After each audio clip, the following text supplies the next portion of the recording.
Jason Bowen. High prices and not imports are being blamed for a drop in local chicken sales. That's according to a recent study just released by the UWI, which also shows that the average weight of locally produced chicken has dropped by 16% over the last 7 years, though the prices have risen. Ryan Broom reports. The flap over the importation of chicken wings has taken a new twist with the release of a new study by the UWI. The study was led by two senior researchers at the University of the West Indies Cavell campus, Dr. Winston Moore, senior lecturer in the Department of Economics, and Dr. Justin Robinson, senior lecturer in management and dean of the Faculty of Social Sciences. It specifically looked at the impact of the BADMC's poultry imports on the local poultry industry. Speaking during a press conference to release the findings, Chairman of the BADMC, Sean Tudor, says the study concluded that it is actually the rising price of local chicken and not the BADMC's imports causing a decline in local chicken production. Here is what was written by Dr. Moore and Dr. Robinson. Although imports of poultry products are relatively small, it is possible that poultry imports by BADMC could enable some local consumers to substitute away from locally produced poultry. If this is the case, one should expect a negative and strong association between poultry imports and local poultry production. Figure 2, which is the Ministry of Agriculture's figures, and Figure 3, however, suggests there's only a weak association between chicken production and imports. Mr. Tudor says the study also shows that, on average, the BADMC imports half of the full quota of poultry it is allowed under law. He says the local poultry industry is estimated to be worth between $150 and $200 million.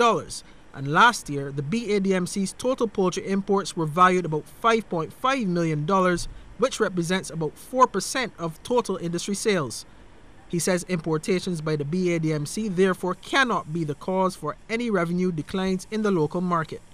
It would seem to us that a net increase in total revenue for the local poultry industry is unlikely at current prices. And it also stands to reason, based on this, that with or without poultry imports, the local poultry industry will be challenged to successfully sell more poultry, that's by way at current prices.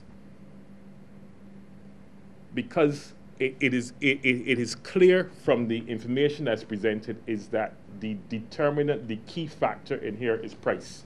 The full UWI study can be viewed at www.badmcstudy.org.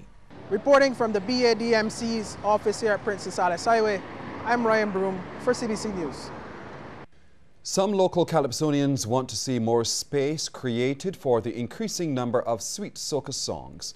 They air their concerns as the 18 finalists drew positions for the Sweet Soca and Party Monarch competitions at the CBC today.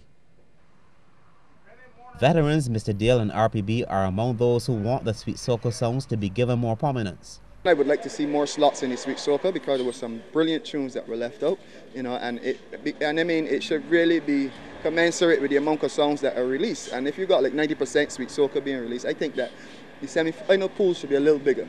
I would want for the Sweet Soca Monarch competition that it is treated with the same level of attention as the Party Monarch. I believe that Sweet Soca music is where our music is at this point. The two are among the finalists who have been given the judges' approval to head off to Bushy Park on July 27th. Out first will be Ian Webster, then Mikey, Brett and Kiomal, Mr. Dale, Blood, Biggie Airy, Lorenzo, RPB, and Sanctuary. Defending Monarch, the group's Soca Cartel, will be first to face the judges in the Party Monarch competition. Soca Cartel will be followed by Mr. Dale, Blood, Shaq, Mikey, Iweb and Kiomal, Gorg, Kirk Brown, and the lone female Crystal Cummins Beckles. However, the male duo is not daunted by pulling the first spot. Personally, for me, because everything is at night at Party Monarch, I'm really not that fazed by the one. Actually, I'm kind of excited by starting the show. Though the lineup for both competitions features seasoned artists, the first-time finalists are promising fans some good performances. I pulled position number 18 in the semi-finals, so pulling position 9 is just putting me the same place I was. I'm the last to go on stage again. Semi-finals was a little rough because it's my first time at a semi-finals competition with a band playing with that magnitude behind me, but I managed to pull it off. Expect the name of the song, Something Mega. I intend to perform well as usual and give a good performance at the semi-finals and hopefully place in the top 5. That's my aim. You can expect me to represent all the women as best as I possibly can. I mean, there's only so much that you can do, but coming at number 9 too is an advantage. I get to watch. I get to watch everybody who has all the high energy and hopefully feed off of that. That's a report from Sean Farrell. The Students' Union of the University of the West Indies is expected to meet with Finance Minister Chris Sinclair next week and will again be putting its case to government for assistance. President Damani Paris says thousands of students are expected to drop out of KPhil because they cannot afford the tuition. In response, the Students' Union has joined with representatives from the St. Augustine and Bona campuses to form a joint committee to address that issue. Mr. Paris says the students simply cannot afford some of the recently proposed funding options. The financing solutions have well presented, and we were very much looking forward to some solution being brought. And we cannot say that we are very much encouraged by what has been presented. There's still a tremendous difficulty for students to secure sureties. The interest rates for most of these loans, as provided commercially, are far too high. And we are indicating that I think we need to have government intervention into this to try to set up a policy as to how much can actually be charged by banks. We were very concerned to learn that some institutions are charging as high as 16% on student loans, and that is way above market value for any country in the world. And we're simply saying that this is an unsustainable policy if it does not have enough policy backing. More news just ahead, but first we want to hear from you on the question, do you believe Barbadians would buy more chicken if local farmers dropped the price? Text yes or no to short code 8111. The results at the end of the news.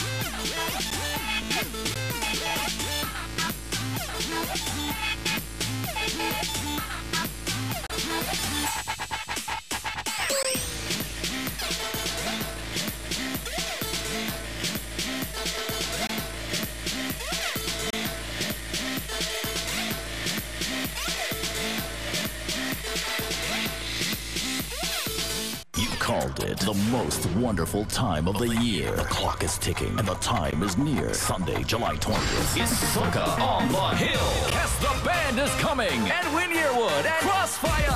Cassie, Mikey, and Blood of Soca Cartel. Blacks, Little Rick, Skinny Fabulous, Gord, Red Plastic Bag, the best of Crop Over, and more still to come. Get your tickets before someone else does and leaves you crying. Sunday, July 20th. Farley Hill National Park, Barbados. Soca on the Hill. A million ways to party.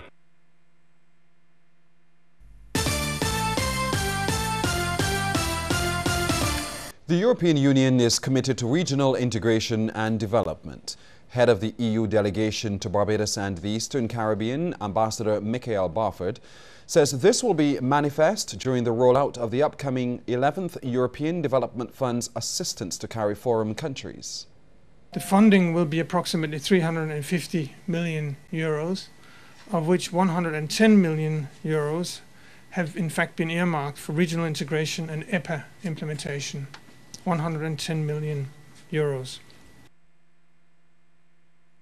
Ambassador Barford also welcomed efforts by the government to debate the Economic Partnership Agreement bill.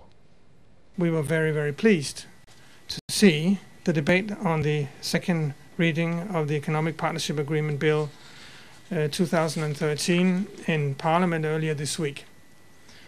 Unfortunately, the debate had to be postponed for an urgent matter to be dealt with, but we hope that the next sitting of the Parliament that the bill will be passed, since it is of tremendous benefit to those who do business presently and those who want to do business with member states of the European Union. The Sanitation Service Authority is used to clearing garbage all across Barbados, but nothing prepared them for the sight they encountered when they arrived at a city district this morning.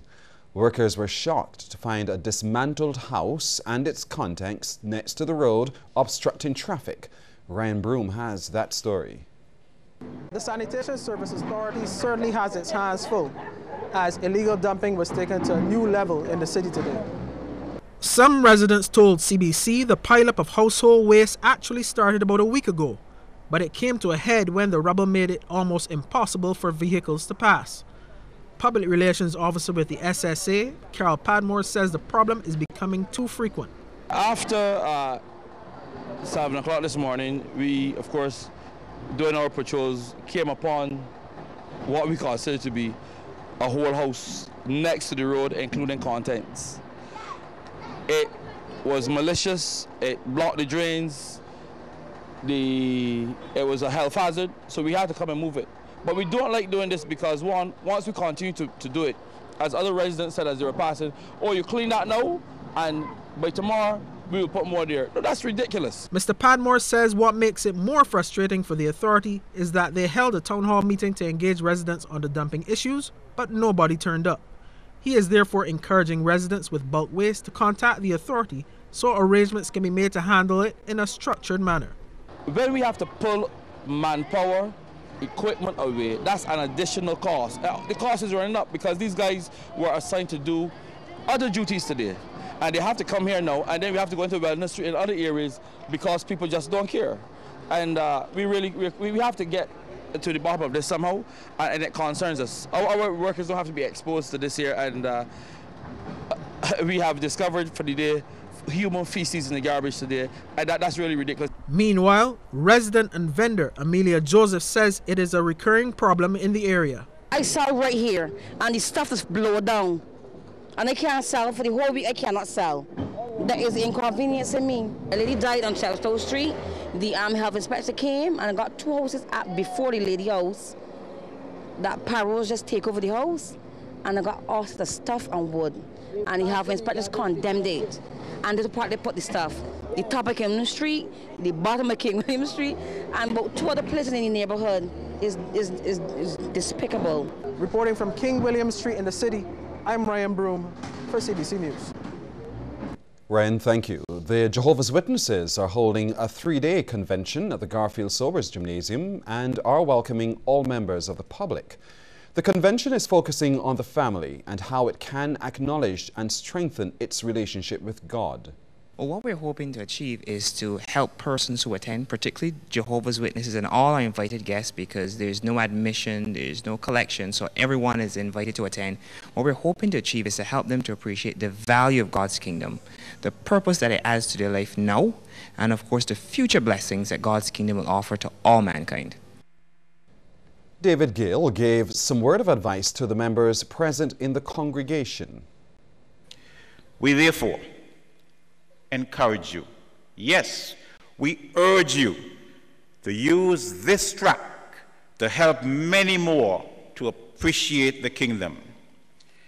Yes, let us continue to declare far and wide the benefits of God's ruling government, and thereby show that you highly esteem present kingdom blessings.